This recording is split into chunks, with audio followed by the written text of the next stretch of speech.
busy lives at home. So that's why here at Atlanta News First, we are focused on reminding all of you that now is really that time to make a plan if you want to vote in the midterm elections. So here's what you need to know. Early voting starts 2 weeks from tomorrow, and a new poll is showing many Georgians are still very divided over the two key races we have been telling you about, the governor's race as well as the Senate race.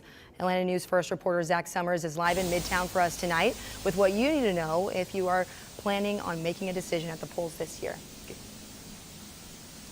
Yeah, you know, candidates for Georgia governor and the U.S. Senate, they're urging their supporters to not waste time. You don't have to wait until November to cast your ballot. Early voting starts on October 17th.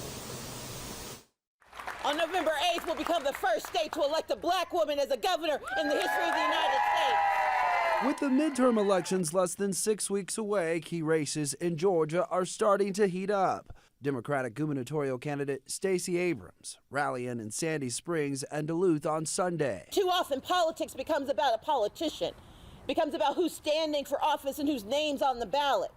But the story needs to be about whose lives can be changed if we get this right. Abrams' opponent, Republican Governor Brian Kemp, campaigning in Alpharetta earlier this week, blaming Democrats for inflation. And it's killing hard-working Georgians when they go to the gas pump or the grocery store. You know we're in a fight for the soul of our state. A new Fox News poll shows Kemp has a 7-point lead over Abrams, while the U.S. Senate race between Democratic incumbent Senator Raphael Warnock and Republican Herschel Walker lies within the poll's margin of error. Warnock 47%, Walker 43%. Meanwhile, election officials in Fulton and Gwinnett counties working to ensure polling places are well staffed ahead of October 17th, the start of early voting. Gwinnett County holding hiring events this week with the goal of filling nearly 2,500 positions.